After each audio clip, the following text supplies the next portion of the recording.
ನಮಸ್ಕಾರ ಸ್ನೇಹಿತರೆ, ನಾನು ನಂದೀಶ್ ಅಂತ ಹೇಳಿ ನಿಮಗೆಲ್ಲ ಗೊತ್ತೇ ಇದೆ. ನೋಡಿ, ಇದು ಕಾಣಿಸ್ತಾ ಇರೋದು ಬೇರಿಯಾಯಿಂದ ಬಟನಹಳ್ಳಿ ಮಾರ್ಗವಾಗಿ ಬರ್ತಕ್ಕಂಥ ರಸ್ತೆ. 6 ತಿಂಗಳು 6 ಕಿಲೋಮೀಟರ್ ಮಿರ್ಲೇನ್ ಮಾರ್ಗವಾಗಿ ಹೊಸದಾಗಿ ಈಗ ಟೆಂಡರ್ ಆಗಿದೆ. ಈಗ ಇತ್ತೀಚೆಗೆ ಟೆಂಡರ್ ಆಗಿದೆ ಅಂತ ಹೇಳ್ತಿದ್ದಾರೆ. ಬಟ್ ಆದರೆ ಇಲ್ಲಿ ಸಾರ್ವಜನಿಕರ ಅಭಿಪ್ರಾಯನೂ ಕೇಳ್ತಾ ಹೋಗ್ತೀನಿ. ನೀವೇ ಇದ್ರ ಬಗ್ಗೆ ಕೂಲಂಕುಷವಾಗಿ ಜನಗಳಿಗೆ ಮಾಹಿತಿ ಕೊಡೋ ಉದ್ದೇಶದಲ್ಲಿ ಈ ವಿಡಿಯೋವನ್ನು ಮಾಡ್ತಾ ಇದ್ದೀನಿ ಸ್ನೇಹಿತರೆ. ಬನ್ನಿ, ನಿಮ್ಮ ಹೆಸರೇನು? ಆಸಿಫ್ ಖಾನ್ ಸರ್. ಆ ಕಡೆ ತಿರುಕೊಳ್ಳಿ. ಆಸಿಫ್ ಖಾನ್, ಹೇಳಿಯಪ್ಪ, ಈ ರಸ್ತೆ ಬಗ್ಗೆ ಯಾವಾಗ ಏನಾಯ್ತು ಎಲ್ಲ ಡೀಟೇಲ್ ಆಗಿ ಪಿನ್ ಟು ಪಿನ್ ಹೇಳಿ. ಆಮೇಲೆ ನೀವು ಯಾರು, ಎಲ್ಲಿಯವರು, ಯಾವ ಊರವರು ಎಲ್ಲ ಹೇಳಿ. ನೀವು ಬನ್ನಿ ಪಕ್ಕ. ಸರ್, ಈಗ ಬನ್ನಿ ಬನ್ನಿ. ಇದೇ ಪಕ್ಕ ತೋಟದವರು ಸುಮಾರು ಇದು 6-7 ತಿಂಗಳ ಕಿತ್ಬಿಟ್ಟು ಎಷ್ಟ್ ಚೆನ್ನಾಗಿ ಹೊಡೆದ್ ಬಿದ್ದವ್ರೆ, ಏನ್ ಮಾಡವ್ರೆ, ಭಯಂಕರ. ಆ ಕಡೆ ಟ್ರಂಚ್ ಹೊಡೆದ್ರು, ಜಲ್ಲಿ ಹಾಕೋದು ಬಂದ್ ನೋಡಿಲ್ಲ. ಎಷ್ಟು ಜನ ಬಿದ್ದಿದ್ದಾರೆ ಹೇಳಿ? ಇಲ್ಲಿ ಇಲ್ಲಪ್ಪ, ಇದು ಗುದ್ಲಿ ಪೂಜೆ ಆಗಿದೆಯಾ? ಗುದ್ಲಿ ಪೂಜೆ ಆಗಿ 8 ತಿಂಗಳಾಗಿದೆ. 8 ತಿಂಗಳಿಂದ ಬಂದಿಲ್ಲ. ನವೆಂಬರ್ ಅಲ್ಲಿ ಆಗಿದೆ. ನವೆಂಬರ್ ಅಲ್ಲಿ ಯಾರು ಬಂದ್ ಮಾಡಿದ್ರು? ರವಿಶಂಕರ್ ಅವ್ರು ಮಾಡಿದ್ರು. ರವಿಶಂಕರ್ ಅವರೇ ಮಾಡಿದ್ರಾ? ಡಿಪಾರ್ಟ್ಮೆಂಟ್ ಅವರೆಲ್ಲ ಇದ್ರಾ? ಎಲ್ಲರೂ ಇದ್ರು. ಗುದ್ಲಿ ಪೂಜೆ ಆದ್ಮೇಲೆ ಕೆಲಸ ಸ್ಟಾರ್ಟ್ ಮಾಡಿದ್ರು. ಕೆಲಸ ಸ್ಟಾರ್ಟ್ ಮಾಡ್ಬಿಟ್ಟು ಬರೀ ಮಣ್ಣು ಎದ್ಬಿಟ್ಟು ಹೊಂಟೋದವರು. ಏನು ಮಣ್ಣು ಹಾಕಿಲ್ಲ, ಮಣ್ಣು ಹಾಕಿ ರಸ್ತೆ ಇತ್ತು, ಕಿತ್ತಾಕ್ಬಿಟ್ರು. ಇನ್ನು ಜಲ್ಲಿ ಜನ ತಿರುಗಾಡೋದ್ ಬೇಡ ನೋಡಿ. ಮತ್ತೆ ಈಗ ಡಿಪಾರ್ಟ್ಮೆಂಟ್ ಅವ್ರು ಹೇಳ್ತಾರೆ, ನಾವು ಇದು ಟೆಂಡರೇ ಮಾಡಿಲ್ಲ, ಗುದ್ಲಿ ಪೂಜೆನೆ ಮಾಡಿಲ್ಲ ಅಂತಾರಲ್ಲ, ಇದಕ್ಕೇನ್ ಹೇಳ್ತೀಯಾ? ಗುದ್ಲಿ ಪೂಜೆ ಮಾಡಲಿಲ್ಲ ಅಂತ ಸರ್ JCP, ಇಟಾಚಿ, ರೋಲರ್ ಎಲ್ಲರೂ ಬಂದಿತ್ತಲ್ಲ. ಮತ್ತೆ ಇದನ್ನೆಲ್ಲ ಯಾಕೆ ಕಿತ್ತಾಕ್ತಾರೆ? ಅವರು ಡಿಪಾರ್ಟ್ಮೆಂಟ್ ಅವರ ಕಿತ್ತಾಕಿರೋದು. ಡಿಪಾರ್ಟ್ಮೆಂಟ್ ಅವರು ಕಾಂಟ್ರಾಕ್ಟರ್ ಮಾಡ್ತೀವಿ ಅಂತ ಹೇಳಿ ಯಾವಾಗ ಕಿತ್ತಾಕಿದೀರಾ? ಕಿತ್ತಾಕಿ ಅದು 7 ತಿಂಗಳಾಯ್ತು. ಹೌದಾ? ಮೊದಲು ಈಗ ಡಾಂಬರ್ ರಸ್ತೆ ಚೆನ್ನಾಗಿತ್ತು ಇದು ರೋಡ್. ಇದು ಸುಮಾರು ಚೆನ್ನಾಗಿತ್ತು ಅಂತಾನೆ, ಸುಮಾರಾಗಿತ್ತು. ರೋಡ್ ಮಾಡಕ್ಕೋಸ್ಕರ ಕಿತ್ತಾಕಿದ್ರು. ಮತ್ತೆ ಏನೋ ಅಡೆತಡೆ ಆಗಿ ಈಗ ಡಿಪಾರ್ಟ್ಮೆಂಟ್ ಅವ್ರು ಏನ್ ಹೇಳ್ತಾರೆ ಗೊತ್ತಾ? ನಾವು ಇದನ್ನ ಬರೀ ಕ್ಲೀನಿಂಗ್ ಮಾತ್ರ ಮಾಡಿದ್ದು ಅಂತಾರೆ. ಇದು ಕ್ಲೀನಿಂಗ್ ಮಾಡೋ ಹಂತದಲ್ಲಿದ್ದು ಅದು ರೋಡ್. MLA ಅವ್ರಿಗೆ 10 ಸರಿ ಫೋನ್ ಮಾಡಿದೀನಿ. 10 ಸರಿ ಫೋನ್ ಮಾಡ್ಬಿಟ್ಟು ಬರೀ ಮಣ್ಣು ಹಾಕಿ ಸರ್ ನೀವು ಕೆಲಸ ಮಾಡಿಸ್ಬಿಡಿ ಅಂತ. ಕೆಲಸ ಬೇಡ. ಮೆಟೀರಿಯಲ್ ಎಲ್ಲ ಯಾರು ಬಿಟ್ಟಿದ್ರು? ಮತ್ತೆ ಅವರು ಗುತ್ತಿಗೆದಾರ ಯಾರು? ನಿಮ್ಗೇನಾದ್ರು ಮಾಹಿತಿ ಇದೆಯಾ? ಯಾರಿಗಾಗಿದೆ ಅಂತ ಗೊತ್ತಿಲ್ಲ. ನಮ್ದು ಇಲ್ಲಿ ತೋಟ ಐತೆ, ತೋಟಕ್ಕೆ ಹೋಗಿ. ಯಾವ ತೋಟ ನಿಮ್ದು? ಇಲ್ಲಿ ಕೆರೆ ಸರ್ವೆ ನಂಬರ್ ನಿಂದು? 88/4. 88/4. 2 ಎಕರೆ 7 ಕುಂಟೆ ಐತೆ ಜಮೀನ್ ನಂದು. ಓಕೆ. ಈಗ ನಿಮ್ಗೆ ಎಷ್ಟು ಅನಾನುಕೂಲ ಆಗ್ತಾ ಇದೆ? ಅನಾನುಕೂಲ ಅಲ್ಲ, ಪೂರ್ತಿ ಗಾಡಿ ಹೋಯ್ತದೆ. ಗಾಡಿ ಹೋದ್ರೆ ಹೋಗ್ಲಿ, ಜನಗಳು ಬೀಳೋದು ತಗೊಂಡ್ ಹೋಗ್ಬಿಟ್ಟು ಹಾಸ್ಪಿಟಲ್ ಸೇರ್ತಿದ್ದೀನಿ ನಾನು. ಸ್ವಂತ ದುಡ್ಡು ಹಾಕ್ಬಿಟ್ಟು ಕೆಲಸ ಮಾಡಿದ್ದೀನಿ ನಾನು. ಮೊದ್ಲು ಇವೆಲ್ಲ ಸರಿಗೆ ಇತ್ತಾ? ಇದು ಎಲ್ಲ ಚೆನ್ನಾಗಿತ್ತು. ಇದು ತೋರ್ಸು ಸುನಿ ಆ ಕಡೆ ಎಲ್ಲ. ಅದನ್ನೆಲ್ಲ ಹಳ್ಳ ಎಲ್ಲ ಅಂತ. ಇದು ನಿಮ್ದೇ ತೋಟನ? ಪೈಪ್ ಎಲ್ಲವ? ಯಾರು ಕಾಂಟ್ರಾಕ್ಟ್ದಾರು? ನೋಡಿ ಸ್ನೇಹಿತರೆ, ಆಮೇಲೆ ಜಲ್ಲಿಪಲ್ಲಿ ಹಾಕ್ಸಿದೆಲ್ಲ ತುಂಬ್ಕೊಂಡು ಹೋಗಿದಾರೆ.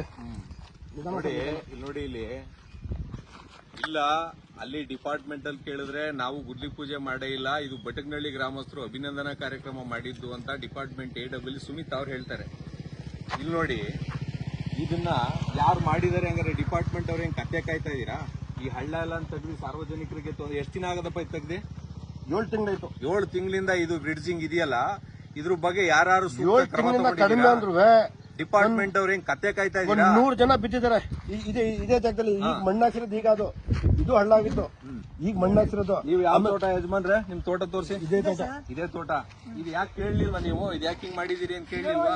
ನಾಳೆ ಮಾಡಿಸ್ತೀವಿ, ಆರ್ಡರ್ ಮಾಡಿಸ್ತೀವಿ. ಯಾರು ಹೇಳಿದ್ರು ಹಂಗಂತ? ಡಿಪಾರ್ಟ್ಮೆಂಟ್ ಅವರು. ತೋಟ ತೋರಿಸಿ ಎಲ್ಲೈತೆ ಅಂತ. ಇದೇ ತೋಟ ನೋಡಿ, ಇದೇ ತೋಟದ ಮಾಲೀಕರು. ನೋಡಿ, ತಿರ್ಗಿಸಿಯಪ್ಪ ಈ ಕಡೆ. ಈಗ ನಾನು ಡಿಪಾರ್ಟ್ಮೆಂಟ್ಗೆ ಹೋಗಿ ಕೇಳ್ಕೊ ಬಂದೆ, ನನಗೆ ಮಾಹಿತಿನೂ ಕೊಟ್ಟಿದ್ದಾರೆ. ನಾವು ಇದು ಗುದ್ಲಿ ಪೂಜೆನೆ ಮಾಡಿಲ್ಲ. ಕೇಳ್ಕೊಡ್ರಪ್ಪ ಸಾರ್ವಜನಿಕರೇ, ನಾವು ಇದನ್ನ ಗುದ್ಲಿ ಪೂಜೆನೆ ಮಾಡಿಲ್ವಂತೆ. ಸರ್, ಗುದ್ಲಿ ಪೂಜೆ ಟೆಂಡರು ಮಾಡಿಲ್ವಂತೆ. ಬಟನ್ಗಳಲ್ಲಿ ಒಂದು ನಿಮಿಷ, ಬಟನ್ಗಳಲ್ಲಿ ಶಾಮ್ಯಾನ ಹಾಕಿ ಜನಗಳನ್ನ ಸೇರಿಸಿ ಗುದ್ಲಿ ಪೂಜೆ ಮಾಡಿರೋದು. ವಿಡಿಯೋನು ಐತೆ, ಬೇಕಾದ್ರೆ ವಿಡಿಯೋ ಕಳಿಸ್ತೀನಿ ನಿಮ್ಗೆ. ಕಳ್ಸಪ್ಪ ನನ್ಗೆ ಆ ವಿಡಿಯೋನ, ಆಯ್ತಾ? ಈಗ ಏನ್ ಹೇಳ್ತಾರೆ ಗೊತ್ತಾ ಡಿಪಾರ್ಟ್ಮೆಂಟ್ ಅಲ್ಲಿ? ಈಗ ಟೆಂಡರ್ ಆಗಿರೋದು ಈಗ ಕಣಪ್ಪ. ಇದು ಈಗ 8ನೇ ತಾರೀಕು ಟೆಂಡರ್ ಲಾಸ್ಟ್ ಆಗಿದ್ದು. ಮೊದ್ಲೇ ಹೆಂಗ್ ಕೆಲಸ ಮಾಡಿದ್ದಾರೆ ಅಂತ ನೀವು ಸಾರ್ವಜನಿಕರು ಟೆಂಡರ್ ಕಾಪಿ ಕೊಡಪ್ಪ ಅಂತ ಕೇಳಿಲ್ಲ ನೀವು? ಗುದ್ಲಿ ಪೂಜೆ ಮಾಡೋಣ ಏನೋ MLA ಒಳ್ಳೇದ್ ಮಾಡ್ತಾ ಇದ್ರ ಅಂದ್ಬಿಟ್ಟು ಒಳ್ಳೇದ್ ಮಾಡಂಗಿದ್ರೆ 8 ತಿಂಗಳು ಯಾಕೆ ಹೇಳ್ಬಿಟ್ರಿ? ಬರೀ ಮಣ್ಣಾಕಿ ಅಂತ 100 ಫೋನ್ ಮಾಡಿದ್ದೀನಿ. ಈಗ ಸುಮ್ನೆ ಮೊದ್ಲೇ ಇದ್ದಿದ್ರೆ, ಮೊದ್ಲಿಗೂ ಈಗ್ಲಿಗೂ ರಸ್ತೆ ಹೇಗಿದೆ? ಮೊದ್ಲೇ ಚೆನ್ನಾಗಿತ್ತಲ್ವಾ? ಆಗ ಅಟ್ಲೀಸ್ಟ್ ಓಡಾಡ್ಬೋದಾಗಿತ್ತು. ಡಾಂಬಾರ್ ಒಂಚೂರು ಡಾಂಬಾರ್ ಇಲ್ವಲ್ಲ, ಎಲ್ಲ ಕಿತ್ತಾಕ. ಮುಂಚೆ MLA ಇಷ್ಟು ಹೇಳ್ಬಿಟ್ಟಿದ್ರೆ ಬಂದು ರೆಡಿ ಮಾಡ್ತಿದ್ರು. ಆ ವಯರ್ ಅವ್ರ ನಿತ್ಯ ಕೆಲಸ ಮಾಡಿಸ್ಕೊಡೋರು. ಈ ಮೆಟೀರಿಯಲ್ ಎಲ್ಲ ಕಾಂಟ್ರಾಕ್ಟರ್ ಹಾಕಿರೋದು. ಮೆಟೀರಿಯಲ್ ನೋಡಿ ಸರ್, ಮತ್ತೆ ತುಂಬ್ಕೊಂಡು ಹೋಗಿದ್ದಾರೆ. ಎಷ್ಟು ದೂರ ಕಿತ್ತಾಕವ್ರೆ ಹಿಂಗೆ ರೋಡ್ನ? ಪೂರ್ತಿ ಹೆಚ್ಚು ಕಡಿಮೆ 1.5 ಕಿಲೋಮೀಟರ್ 2 ಕಿಲೋಮೀಟರ್ ಕಿತ್ತಾಕಿದ್ದಾರೆ. ಈ ಕಡೆ ತಿರುಗಿಸಿ ಕ್ಯಾಮ್ರಾ. ಎಷ್ಟು ದೂರ ಕಿತ್ತಾಕಿದ್ದಾರೆ 2 ಕಿಲೋಮೀಟರ್ ಕಿತ್ತಾಕಿದ್ದಾರೆ. 2 ಕಿಲೋಮೀಟರ್ ನರ್ಸಳ್ಳಿ ಗಂಟ ಹಿಂಗೆ ಪೂರ್ತಿ ಹೆಚ್ಚು ಕಡಿಮೆ ಬಟಂಗಳ್ಳಿ ಸ್ಕೂಲ್ ಗಂಟ ಇಲ್ಲಿವರೆಗೆ ಎಷ್ಟು ಆಕ್ಸಿಡೆಂಟ್ ಆಗಿದೆ? ಬಿದ್ದರೆ ನಾನು ಹೇಳ್ತೇನೆ ಸರ್, ನಾನೇ ಖರ್ಚು ಮಾಡಿದ್ದೀನಿ. ಅವ್ರು ಬೇಡ, ನಾನ್ ಕರ್ಕೊಂಡು ಹೋಗ್ಬಿಟ್ಟು ಒಮ್ಮನ ಅಜ್ಜಿ ಮಗುಗೆ ಒಂದ್ ಬೆಳ್ಳೆ ಕಟ್ಟಾಗೋಯ್ತು, ನಾನ್ ಕರ್ಕೊಂಡು ಹೋಗ್ಬಿಟ್ಟು ಹಾಸ್ಪಿಟ್ಲಿಗೆ ಕಳಿಸ್ದೆ. ಸಾರ್ವಜನಿಕರಿಗೆ ನಾನು ಒಂದು ಪ್ರಶ್ನೆ ಕೇಳೋದು, ಯಾವುದೇ ಕೆಲಸ ಆಗ್ಬೇಕಾದ್ರೆ, ಗುದ್ಲಿ ಪೂಜೆ ಮಾಡ್ಬೇಕಾದ್ರೆ, ಬನ್ನಿ ಅಣ್ಣ ನೀವು ಇಲ್ಲಿ ಪಕ್ಕಕ್ಕೆ, ಫಸ್ಟ್ ನಿಮ್ಗೆ ಕಾಂಟ್ರಾಕ್ಟ್ ಅಗ್ರಿಮೆಂಟ್ ತೋರ್ಸಪ್ಪ ಅನ್ನೋ ಕೇಳೋದನ್ನ ಸ್ವಲ್ಪ ಸಾರ್ವಜನಿಕರು ಮಂದಟ್ ಮಾಡ್ಕೊಳ್ಳಿ ಸರ್. ಇಲ್ಲ ಅಂದ್ರೆ ಈ ರೀತಿ ಅವ್ಯವಸ್ಥೆ ಆದ್ರೆ ನಾಳೆ ದಿನ ಸಾರ್ವಜನಿಕರು ದುಡ್ಡನ್ನ ಹೆಂಗ್ ಬೇಕಂಗ್ ಪೋಲ್ ಮಾಡ್ತಾರೆ. ಈಗ 4 ಕೋಟಿ ಸ್ಯಾಂಕ್ಷನ್ ಆಗಿತ್ತು ಅಂತಾರೆ, ಈಗ ಆಗಿರೋದು ಬರೀ 3 ಕೋಟಿ. 1 ಕೋಟಿ ಲಾಸ್ ಆಯ್ತು ಈಗ ನಿಮ್ ರೋಡ್ಗೆ. ಎಲ್ಲಿವರೆಗೆ ಮ್ಯಾನೇಜ್ ಮಾಡ್ತಾರೆ 3 ಕೋಟಿನ? ಆದ್ರಿಂದ ಸಾರ್ವಜನಿಕರು ಗುದ್ಲಿ ಪೂಜೆ ಮಾಡುವಾಗ ಅಗ್ರಿಮೆಂಟ್ ಕಾಪಿ ತಗೊಂಬಪ್ಪ ಅಂತ ಕೇಳದ್ ಕಲ್ತ್ಕೊಳ್ಳಿ. ಇನ್ಮೇಲೆ ಬಿಡಿ, ಇನ್ನು ಆಯ್ತಾ? ಈಗ್ಲೂ ಅಷ್ಟೇ, ನೆಕ್ಸ್ಟ್ ಡಿಪಾರ್ಟ್ಮೆಂಟ್ ಅವ್ರು ಬರ್ತಾರಲ್ವಾ, ನೀವು ಒಂದ್ ಕೆಲಸ ಮಾಡಿ, ಡಿಪಾರ್ಟ್ಮೆಂಟ್ ಅವ್ರಿಗೆ 6 ತಿಂಗಳಿಂದ ಈ ಗುಡ್ಡಿ ಬಿಟ್ಟಿದೆಯಲ್ಲ, ಯಾರ ಕತ್ಲೆ ಹೊತ್ತಲ್ಲಿ ಬಂದು ಈಗ ನೋಡಿ ಸಾರ್ವಜನಿಕರು ನೋಡಿ, ಈಗ ಹಿಂಗ ಕತ್ಲೆ ಹೊತ್ತಲ್ಲಿ ಬಂದ್ರೆ ಸೀದಾ ಬಂದು ಗುಂಡಿ ಒಳಿಕ್ ಹೋಯ್ತಾರಲ್ಲ. ಎಷ್ಟು ತಿಂಗಳಿಂದ ಗುಂಡಿ ಇದೆ ಅಂದ್ರೆ ಸಾರ್ವಜನಿಕರು 8 ತಿಂಗಳಿಂದ ಗುಂಡಿ ಇದೆ ಅಂತ ಅವ್ರೆ. ಡಿಪಾರ್ಟ್ಮೆಂಟ್ ಡಿಪಾರ್ಟ್ಮೆಂಟ್ ಅವ್ರ ಹೆಂಗ್ ಕತ್ತೆ ಕಾಯ್ತಾ ಇದೀರೇನ್ರಿ? ಹೋದ್ರೆ ಇದನ್ನ ಮೇಂಟೆನೆನ್ಸ್ ವರ್ಕ್ ಅಂತ 3 ಲಕ್ಷ ಬಿಲ್ ಮಾಡಿದಿರಲ್ಲ, ಏನ್ ಮೇಂಟೈನ್ ಮಾಡಿದಿರಿ? ಇದನ್ನ ಏನ್ ಮಾಡಿದಿರಿ? 3 ಲಕ್ಷಕ್ಕೆ ಕಿತ್ತಾಕಕ್ಕೆ 3 ಲಕ್ಷ ಮಾಡಿದಾರೆ ಅಷ್ಟೇ. ಅದಲ್ದೇನೆ ಅದೇ ಹೊಸ ರೋಡ್ ಮಾಡೋದಕ್ಕೆ ಈಗ ಹೊಸ ಕಾಂಟ್ರಾಕ್ಟ್ ಕರೆದು ಈಗ ಆಲ್ರೆಡಿ ಕೆಲಸ ಮಾಡಿ ಗುದ್ಲಿ ಪೂಜೆ ಮಾಡಿರೋದಕ್ಕೆ ಈಗ ಟೆಂಡರ್ ಕರೆದವ್ರೆ. ಈ ವಿಷಯವನ್ನ ನಾನು ಈಗ ಲೋಕಾಯುಕ್ತಕ್ಕೆ ಕೊಡ್ತಾ ಇದ್ದೀನಿ ಸ್ನೇಹಿತರೆ. ದಯವಿಟ್ಟು ಇನ್ಮೇಲಾದ್ರೂ ಯಾವ ಕಾಂಟ್ರಾಕ್ಟ್ ದಾರ ಬಂದು ಗುದ್ಲಿ ಪೂಜೆ ಮಾಡಿದ್ರು ಫಸ್ಟ್ ಅವನ್ನ ಹಿಡ್ಕೊಂಡು ಕತ್ತುಪಟ್ಟಿ ಹಿಡ್ಕೊಂಡು ಕೇಳಿ, ಯಾಕಪ್ಪ ಗುದ್ಲಿ ಪೂಜೆ ಮಾಡ್ತಾ ಇದ್ದೀವಿ, ಕೊಡು ನಿನ್ಗೆ ಅಗ್ರಿಮೆಂಟ್ ಕಾಪಿಯಾ, ಆಮೇಲೆ ನಾನು ಕೆಲಸ ಮಾಡುವಂತ ಕೇಳೋದನ್ನ ಸಾರ್ವಜನಿಕರು ರೂಢಿಸ್ಕೊಂಡ್ರೆ ಮುಂದೆ ಸಾರ್ವಜನಿಕರು ದುಡ್ಡು ಪೋಲಾಗಲ್ಲ. ಸರ್ ಮೊದ್ಲಿದ್ರಲ್ಲ MLA ಸಾರಾಮೇಶ್ವರು ಇರ್ತಿದ್ರೆ ಈ ತರ ಆಯ್ತಿದ್ದಿಲ್ಲ ಸರ್. 100ಕ್ಕೆ 100% ನಾವು ಆ MLA ಈ MLA ಅಂತಲ್ಲ, ವಿಚಾರಗಳು ಸ್ಪಷ್ಟವಾಗಿರ್ಬೇಕು. ನಾನು ಹೇಳೋದು ಈಗೇನು ಅಂದ್ರೆ ಗುದ್ಲಿ ಪೂಜೆ ಮಾಡವ್ರೆ ನೀವ್ ಹೇಳ್ತೀರಿ 100ಕ್ಕೆ 100 ಸತ್ಯ. ಅವರು ಇನ್ನೊಂದೇನು ಗೊತ್ತಾ, ಅಧಿಕಾರಿಗೆ ಹೆದರ್ಸೋದೇ ಬೇರೆ. ಅವ್ರು ಇದ್ದಾಗ ನಾವು ಹಿಂಗೆ ನಾವು ಅವ್ರ ಪರ ಇವ್ರ ಪರ ಅಂತಲ್ಲ, ನಾವು ನ್ಯಾಯದ ಪರ, ನಿಮ್ ಪರನೂ ಅಲ್ಲ ಅವ್ರ ಪರನೂ ಅಲ್ಲ.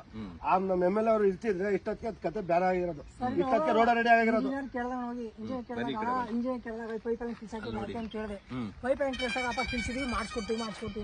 ಯಾರು ಹೇಳಿದ್ರು ನಿಮ್ಗೆ ಇಂಜಿನಿಯರ್? ಯಾರು, ಲೇಡಿನಾ ಜೆಂಟ್ಸಾ? ಯಾರು ಸರ್? ಜೆಂಟ್ಸ್. ಅವ್ರ ಹೆಸರು ಚಂದ್ರಮೋಹನ? ಇಲ್ಲ ಸರ್, ಚಂದ್ರಮೋಹನ್ ಅವರು ಗೊತ್ತಿಲ್ಲ. ಪ್ರಸಾದ? ನಂದೀಶಣ್ಣ. ಸರಿ ಆಯ್ತು, ಥ್ಯಾಂಕ್ ಯು. ಸರ್ ಈಗ